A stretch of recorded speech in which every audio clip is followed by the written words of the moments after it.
Ito guys, ang kuha kahapon sa LTO, Bacoor. Nagpaparestro ako ng aking tricycle na pamamasada. Na-delayed lang gawa lang sa kakulangan natin sa budget at nilakad pa rin natin ang ating prangkisa. Hindi naman po nagtagal.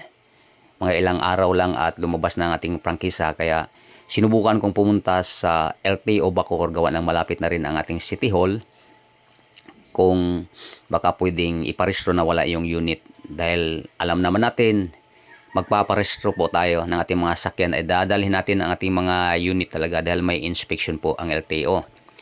Pero sobrang tuwa ko po nung nandoon ako, hindi rin naman pala nasayang ang oras ko sa pagpunta dahil pwede nang hindi dalhin. Yung tricycle lang po ang alam ko at yung motor o single motor gawa ng mayroon din nagpaparehistro, hindi na po ini-inspection ang kanyang single motor. Ayon nga, iniwan ko sa gwardiya yung prangkisa ko at yung ORCR ko. Binigay na doon sa, hindi ko lang alam kung saan niya na ibigay nung una. Basta tinawag na lang po ang pangalan ko doon sa cashier para bayaran ko yung para sa akin na dapat bayaran. Kaya guys, maganda ang nangyari sa ngayon dahil alam naman po natin yung mga malalayo tulad ko, yung mga dinadaanan dyan, pinagbabawal na pasukin ng tricycle at magpaparehistro tayo. Yan ang isa sa problema na magpaparehistro tayo at hindi natin pwedeng daanan yung hindi pwedeng padaanan ng mga traffic enforcer ng mga tricycle, maliban lang kung single motor, dahil kahit saan ka lumusot okay naman, walang problema. Ang tricycle kasi nagkakahigpitan, mayroong ano lang yan na dapat dyan lang ang daan ninyo. Pag pumasok ka doon sa pinagbabawal ay siguradong mahuli ka rin. Kaya maraming salamat po sa pamahalaan natin, kung buo na ba ito, sa kabuuhan ba sa buong Pilipinas.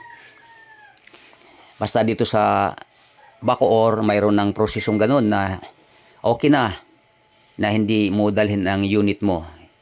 Sa 4 wheels ay hindi po ako sigurado, hindi ko na itanong. Basta kahapon ang na-experience ko sa tricycle na pamamasada at saka sa single motorcycle, kasi mayroon din nagpaparehistro, wala na ring inspection sa kanya. Diretsuhan na po sa loob, pinasa na agad yung papel. Yan. Kaya kung magpaparehistro kayo, dito sa Bacoor lang sa Imus o sa Imus, hindi ko po alam ang proseso. Hindi ko alam kung nationwide po ba itong bagong proseso na inilabas nila. Kasi sa tagal ng panahon natin nagpaparehistro, appearance talaga po ang kailangan.